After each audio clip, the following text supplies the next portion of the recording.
di hati, greetings from the faraway city. This is a metropolis that rings an ethnic mash out loud and is the gateway to many of Indonesia's maritime riches.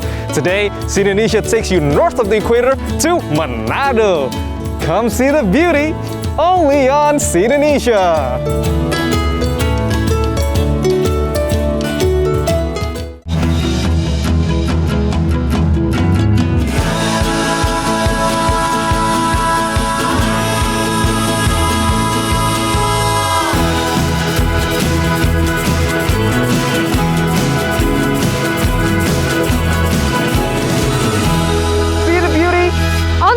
Indonesia. Gotta tell you, coming here by air is a thrilling ride.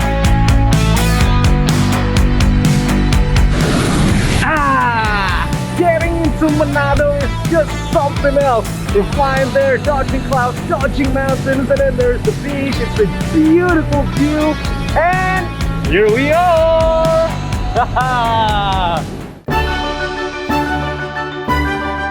Welcome to the largest city of Indonesia's far north.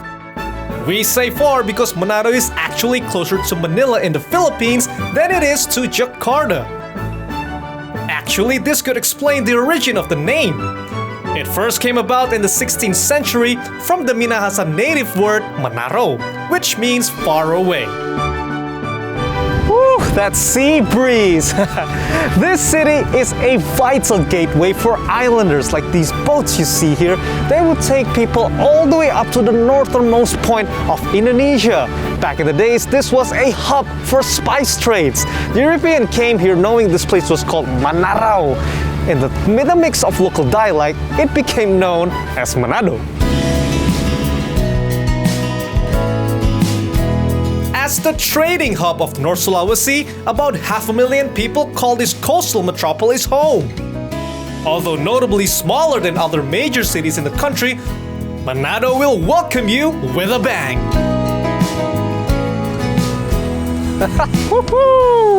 Wow! Forget Rio de Janeiro. Now that's what I call a Manado kind of blessing. You're looking at the Jesus Blessed statue, perched on a hilltop in Malalayang district, southeast of Manado. Standing, or should I say flying, at 50 meters high, this may just be the tallest flying Jesus statue in the world. No surprise there, since 70% of its population are Christians, large religious monuments are a prominent feature of Manado. This has its roots in the colonial era. But before Europeans arrived, the Minahasa people embraced what's called alifuru, a belief that spirits are present in animals, plants, and rocks. Which takes us here, a 30-kilometer or so drive to the east. Now this village is one of the oldest community in Manado, and it has one of the best preserved heritage of the Minahasan culture. Behold, the tombstones of Waruga Sawangan, the home of Minahasan mummies. Whoa! It's like the Indonesian Stonehenge, and it's filled with human remains. And no, it's not fake. You're looking at 144 megalithic tombs dating back to the 1600s. Each represents a dotu or clan, where up to 5 bodies of each family are laid to rest with honors. These embalmed bodies are put in a squatting position facing north. There are no markings on these sites, so archaeologists, one way they determine this is by looking at the finishes. Now this one is 1200 years old, and you can see that the finishing is not as sharp. But come take a look here. This Waruga came about when the Austronesians came in, and they can see that from the existing ornaments right here, which is a little bit more detailed. And this one is one of the most recent ones. This one is at 200 years old, and you can see this from the patterns that emerge on this Waruga. It's pretty amazing work. The family head would devote himself to carving a grave out of rocks that will serve as a future home. Now you would ask, why make such a complex structure for the afterlife? Well, the Minahasans at the time, they didn't have money. They hunted and lived from nature. The one thing that was real was death. So as soon as they grew up, they invested in what was coming in the afterlife for the whole family. The Dutch put a stop to this practice in 1860, claiming that Waruga accelerated a cholera outbreak. Ada hubungan keluarga dengan ibu? Iya, ini leluhur saya, seperti sesepuh saya. Kalau di Minahasa dibilang Dotu. Marga saya Kalalo, jadi ini Dotu Kalalo. Tabe ya, tu medepene elekan pelako, pakatuan wo pakalawiden kita nuwaya. Meet Ferni Kalalo. 6 generations down the line, she has devoted her life to caring for her ethnic heritage.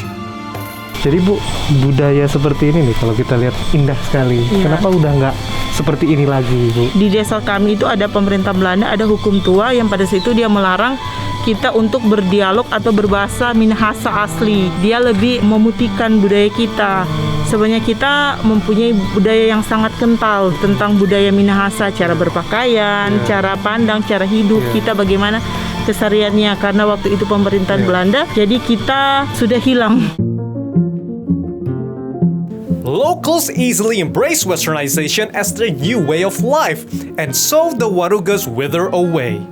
The tombs you see here were actually scattered across the province, until 1972, when the Indonesian government relocated them here in one area and named it a heritage site. As harsh as history may seem, the introduction of westernization have formed the Manado we know today. A Christian majority city in a Muslim majority country that has assimilated with local Minahasan culture to make a rich identity.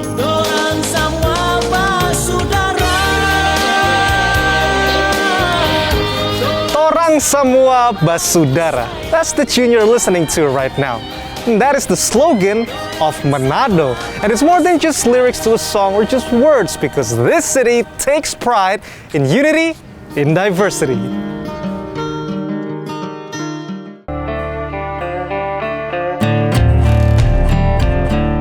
We've touched on North Sulawesi's maritime riches, so we'll take you right to it. Time for a drive southeast to Bitung City.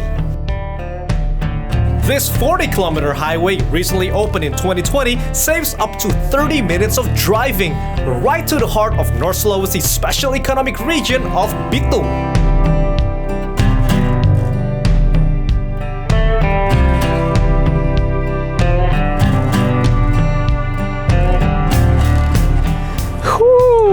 See how clear the water is?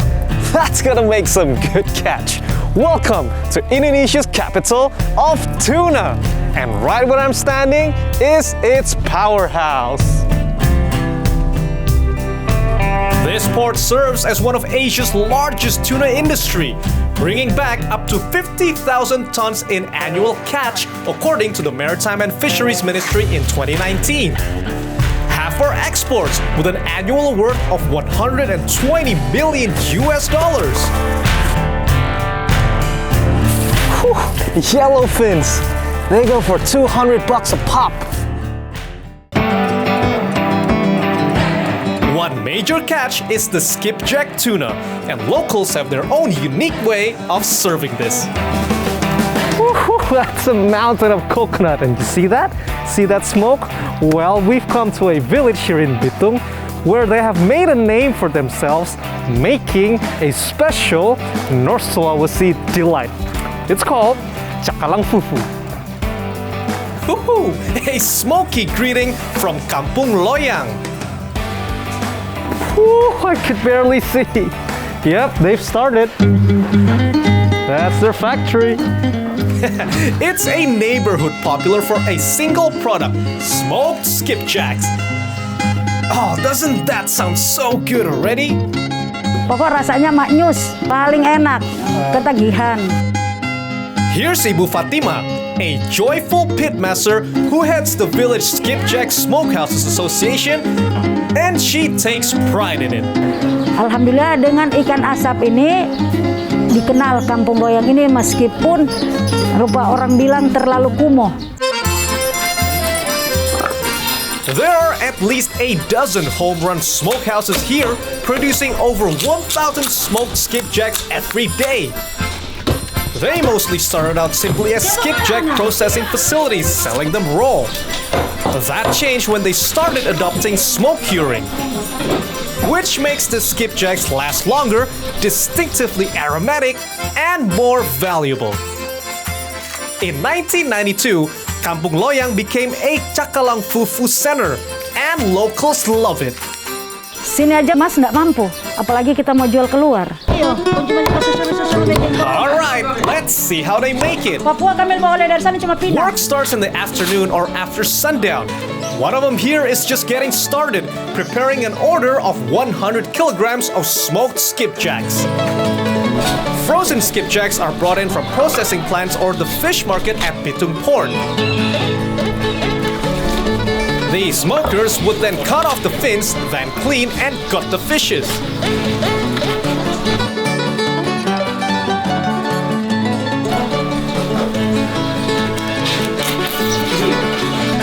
They then butterfly the whole fish and string it on bamboo sticks to keep them open.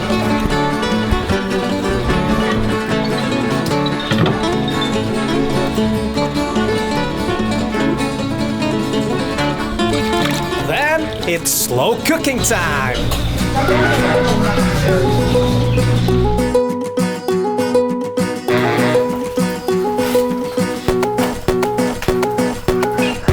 Pitmaster fires the smokers using coconut shells as coal. They control the temperature by varying charred and new shells, making sure fire doesn't break out. This takes about an hour. Only visual checks needed, no special tools whatsoever. Kalau kita masuk di tengah-tengah lihat buka gini, oh udah matang gitu. But I'll tell you, even taking a glance in a dark, smoky room is no small feat. Whew, to be able in a workplace like this, hats off to these guys. Amazing. And voila! A single piece of cakalang fufu can sell for 50 to 100,000 rupiah or $3.5 to $7 US. In turn, they can be used for various dishes. Ibu Fatima here insisted that we stay for a special dish, cakalang fufu suir, chili stir-fried smoked skipjack. Although she might have gone overboard in cooking a skipjack soup as well.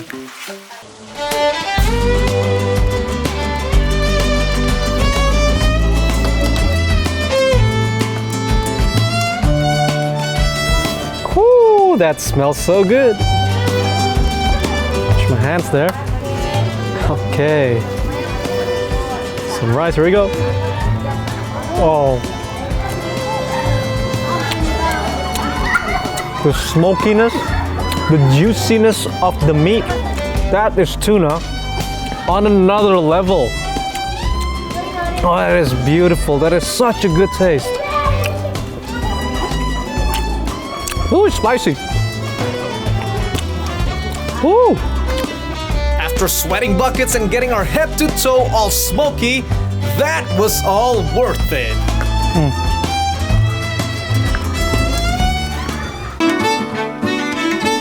Get your tummies ready, guys! We're back in Manado and we got more food coming your way.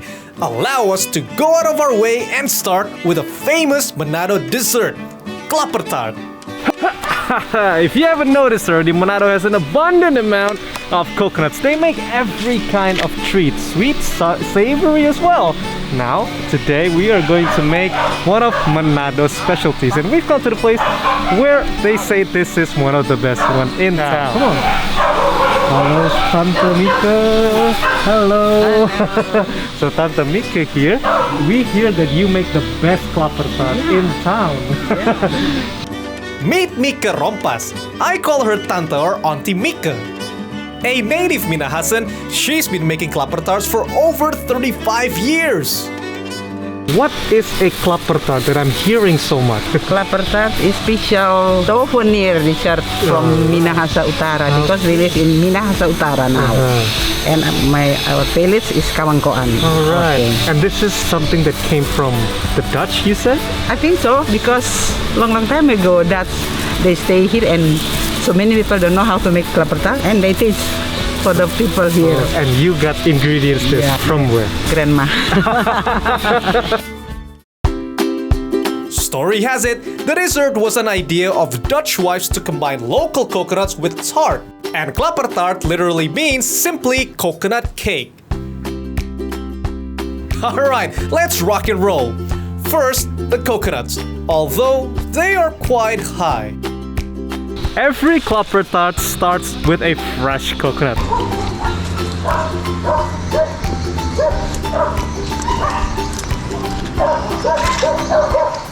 Whoa, that is so fast! I'm not gonna catch up. We start off by separating egg yolks.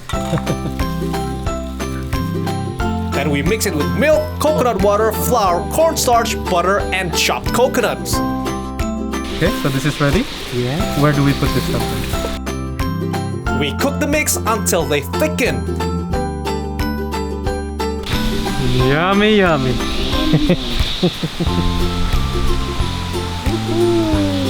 Alright, there we are. Place them in aluminum foil molds and top them with whipped egg whites. After that comes the toppings: walnuts, raisins, cheese, cherries, and a sprinkle of rum.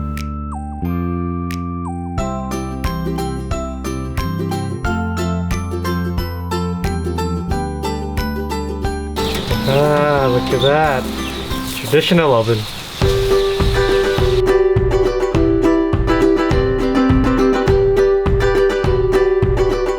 Alright, Okay. here we go.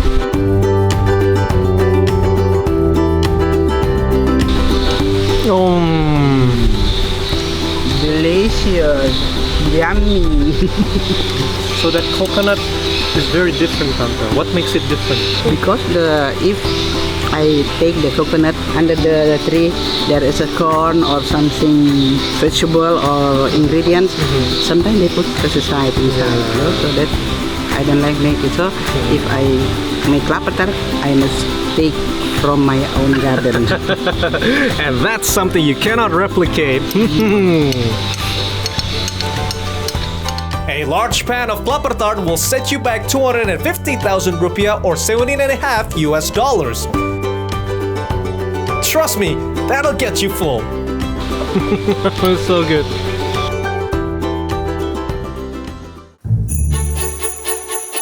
Whew, with dessert out of the way, it's time for a Manado main course. We drove to the heart of the city for more tuna. Alright, we've seen how tuna is caught and processed. Now this one is a menu that is only unique to Manado. Ooh, what does jaws and grill make you think of? Ooh, that smoke, that smell. Rahang tuna. Oh man, look at this. This is tuna jaws being grilled. Ooh, that smell. I can't wait to have some. So before this, tuna jaws were just waste, and then this shop came about and they thought, hey, they should really cook this. And here they are, making hundreds of tuna jaws every day. Oh, they look amazing. That smell. This is what spawned 300 years of colonialization. The Europeans came to Indonesia first looking for these nutmegs. Well, these are just the shells, and they're using this for grilling. Apparently, it has more aromatic smell than any other kind of coal. I can't wait. And after about 30 minutes of slow cooking, That is humongous. Look at that. We can smell the smokiness of that. We got here our rice, water spinach, and of course the sambals. These are Manado special, dabu-dabu, and also rica, grilled rica. Woohoo!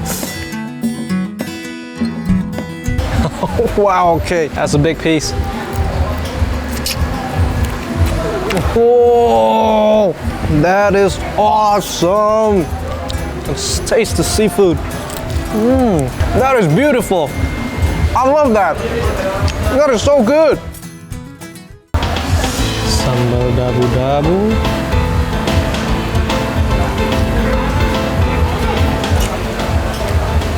Amazing. Woo! That is so tasty. The tuna taste. I love it. This tuna jaw has more meat than your can of tuna. It is humongous. And it just falls off the bones. It's not hard to eat. You know, I can't believe this was all just waste before.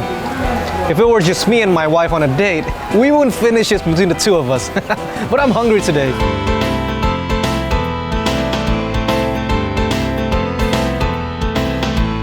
Wow. No fishy smell.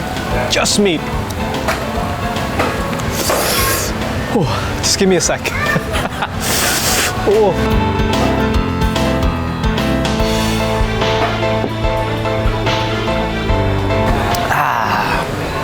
Continue.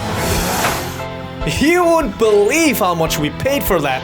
The large tuna jaw is just 45,000 rupiah and the smaller one is just 30 to 40,000 rupiah. What a catch! Pun intended.